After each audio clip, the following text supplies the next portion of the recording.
e você tinha a Prio como aquela empresa que é o ápice a ser alcançado, com uma baita de uma produção, eu vou te alertar que a Brava está ali no calcanhar dela, falando, olha, se você não tomar conta aí do seu posto, o seu primeiro lugar, eu logo vou tomar de você.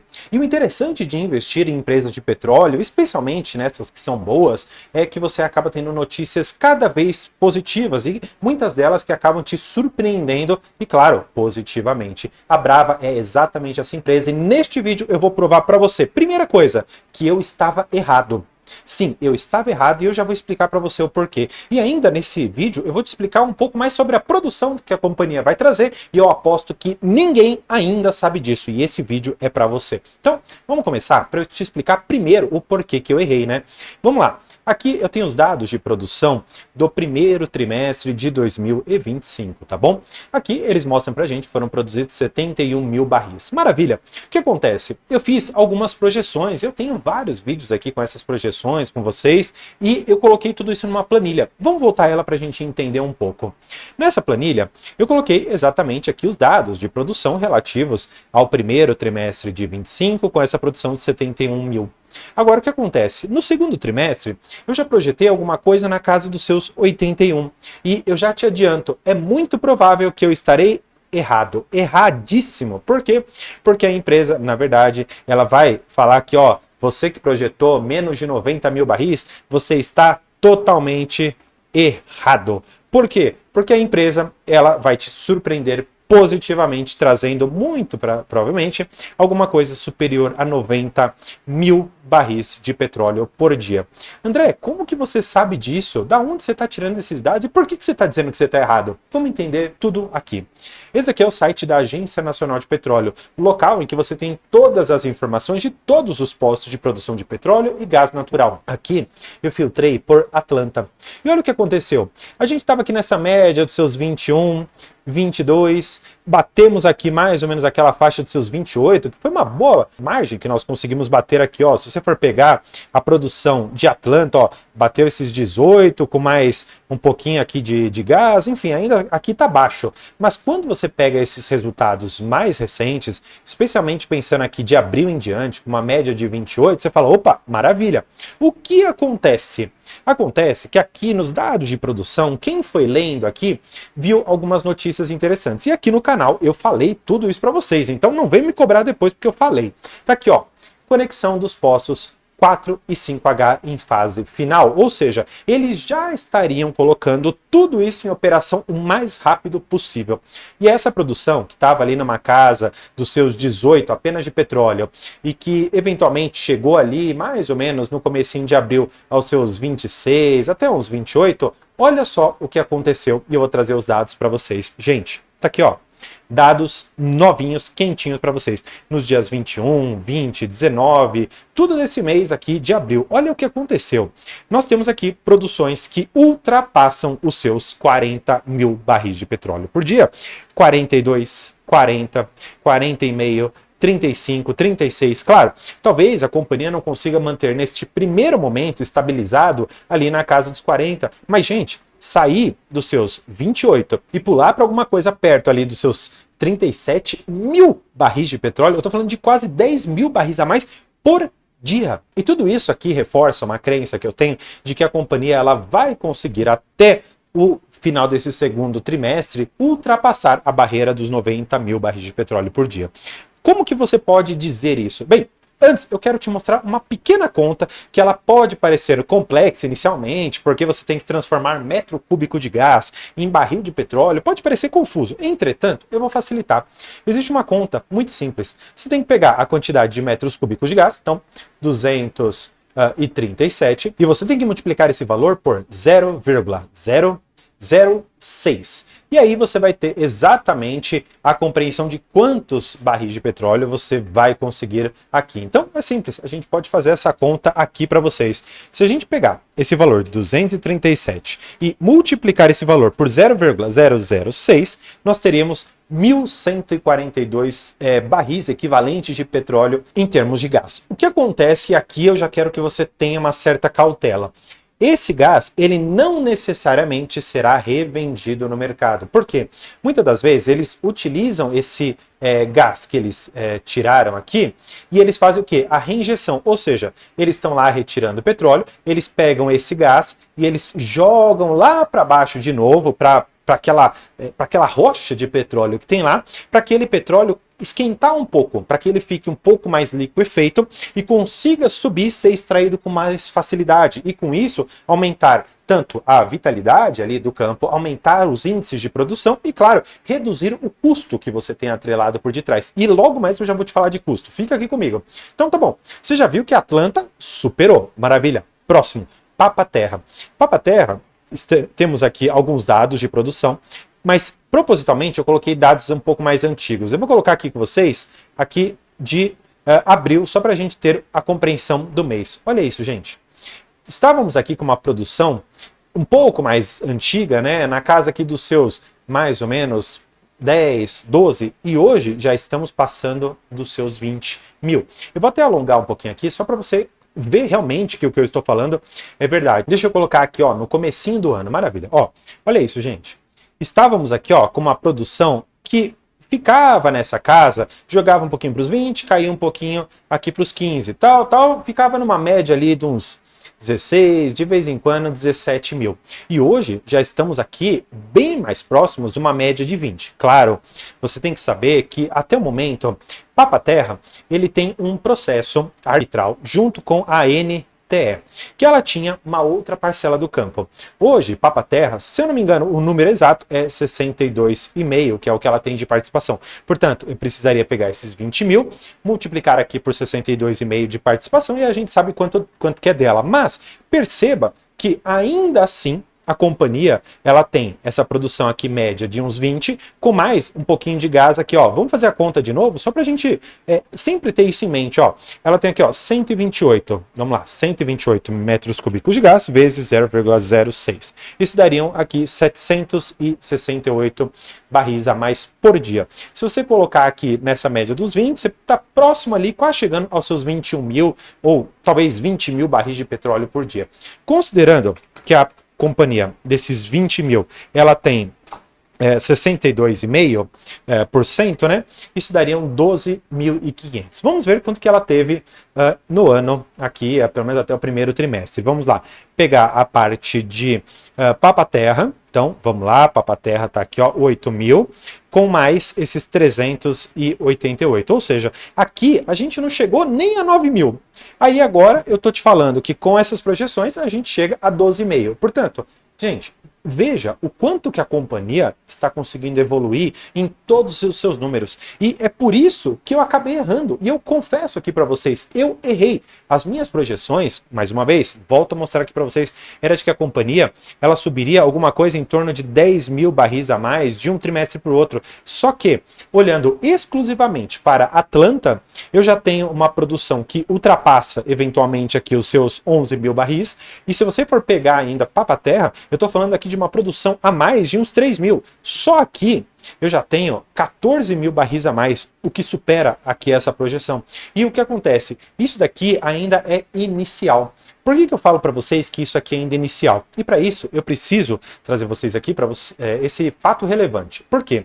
Porque hoje o Mastrangelo ele sai da direção das operações offshore. Offshore, estou falando ali na parte de águas tanto rasas, profundas. E aí o que acontece? O Carlos José Nascimento Travassos, ele tomou posse. E o que acontece? Ninguém sabe exatamente o que ele quer fazer, o que não quer fazer. Mas ele deu algumas entrevistas e foram congregadas ali algumas informações do que ele pretende fazer. E é exatamente isso que eu quero trazer. Então vamos lá.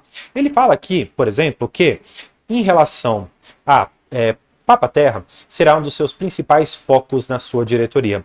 Ele fala aqui que é um ativo atípico, com ainda pouco explotado, ou seja, você ainda não conseguiu retirar totalmente aquela capacidade de petróleo que tem lá embaixo, e a parte topside é muito madura. O que é topside, né? Bem, eu vou fazer um desenho bem besta para vocês. Pensa que aqui é a água, e aí você vai pensar que aqui eu tenho a plataforma de petróleo, tá aqui, e aqui eu tenho a parte que está para baixo da água. Essa daqui é a topside e essa daqui é a downside. É bem simples, mas é isso aqui, tá? Então ele fala que essa parte de cima aqui, que é a plataforma acima da água, tem ativos muito maduros. Até porque você bem deve se recordar que lá mais ou menos setembro foi determinada a paralisação de Papa-Terra, que durou até setembro, também junto com a Atlanta. E muitos ativos que pareciam estar sucateados da época da Petrobras foram repostos lá, eles conseguiram tirar alguns ativos que já não estavam tão bons, colocaram outros melhores, fizeram diversos testes para realmente enxergar se a plataforma continuava desempenhando bem, o que tudo passou nos testes. Então, hoje, eles têm um ativo maduro, pouco explorado, e eles ainda enxergam que tem muito potencial para ser destravado. Tanto é que hoje é o principal foco. E ele tem razão, porque quando você olha para a parte offshore da companhia, você vê que a Atlanta já está rodando muito bem, até porque o FPSO é novinho em folha, maravilhoso, e aí você tem que pegar aquele ativo mais antigo, herdado da Petrobras, e realmente se esforçar mais ali para que você consiga ou aumentar a sua produção, ou aumentar a vitalidade do campo, ou eventualmente conseguir fazer um misto de tudo isso, tá bom? E claro, não é só isso que ele quer fazer. Ele quer ainda reformar as duas plataformas de Papa-Terra e perfurar mais duas. Maravilha. Ele fala aqui ainda que eles avaliam perfurar mais poços, além dos dois que já estão planejados.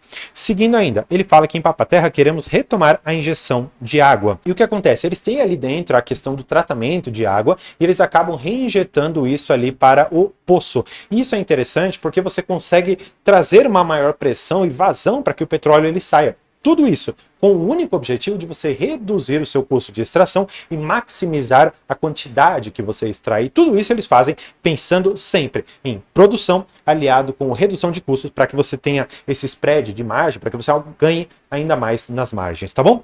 Eles falam ainda que eles precisam aqui de algumas licenças ambientais para perfurar esses dois novos poços em Papa-Terra e que eles até então não estão tendo alguns outros problemas com os campos, tá? Em relação à Atlanta, o que ele fala aqui, né? Já que ele é o diretor do offshore, ele fala que o terceiro e quarto poço de Atlanta foram conectados no feriado da Páscoa. Ele fala ainda que os sétimo e oitavo poços de Atlanta serão perfurados na passagem do ano, ou seja, quando você estiver lá no Natal de 2025 para 2026, nesse ato aqui, eles estarão perfurando o sétimo e oitavo poços, sendo que hoje a produção em Atlanta está em 44 mil barris de petróleo por dia. Você vai ver qualquer uma dessas siglas, né? Ou você vai ver BOE por dia, ou você vai ver o BOE por dia. É a mesma coisa, tá bom? É basicamente barril de petróleo por dia ou bottle of oil equivalent per day, que é a mesma coisa, só que em inglês e outro em português, tá? Mas enfim, as duas siglas são a mesma coisa. O ponto que vocês precisam enxergar é que eles querem tocar o teto de 50 mil barris de petróleo por dia. Lembrando, caso você seja um pouquinho apressado, que a companhia ela tem 80% de todo o petróleo. Portanto, desses 50, 40 mil barris seriam dela e a outra parte seria da Westlaw, tá bom? Que tem os outros 20% lá da participação no FPSO e do campo de Atlanta, tá bom? Além, eles falam que a decisão de investimentos do tieback de Malombe sai ainda neste trimestre, ou seja, estamos falando do segundo trimestre de 2025. Muito provavelmente lá em agosto, quando eles vão anunciar toda a questão dos resultados do segundo trimestre, eles vão, nesta reunião, muito provavelmente ali, comentar um pouco mais aprofundadamente a relação sobre esse investimento, se é viável ou não do tieback, se é lucrativo ou não é, tá? Claro, tudo isso tem que estar aliado a um fator que é importante para todas as companhias, que é a questão do Brent. Porque se o valor do barril não estiver a um valor razoável, talvez não faça sentido, economicamente falando, de você fazer algum investimento. Portanto, pensando num Brent na casa ali dos seus 70 para cima, eu acho que vale a pena fazer quase qualquer investimento. Agora, se ele estiver rondando a casa ali dos 60 dólares por barril, por mais que a companhia ainda se mantenha lucrativa, talvez não seja mais tão interessante você colocar imediatamente essa extração. A questão, talvez, seja que existam empresas que não têm dívida, que simplesmente ligam o botão para tirar o petróleo e não tem que pagar dívida nenhuma, ali é dinheiro limpo que sai, é praticamente tudo lucro. E existem outras companhias, até como a Brava, que são mais endividadas e que elas não têm muita opção de ficar parando ou não a produção. Elas precisam recorrentemente tirar aquele petróleo para poder fazer frente às suas despesas financeiras, despesas com pessoal, etc, etc, tá?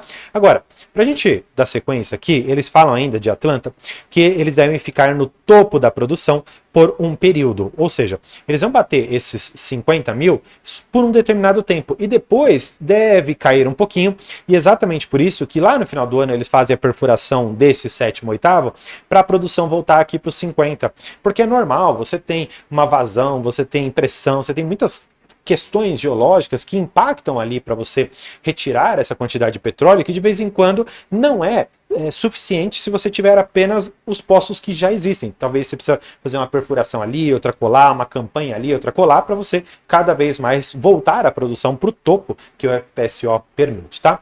Por fim, eles falam aqui que eles vão conectar mais 2 poços em Atlanta entre o fim de junho e o início de julho.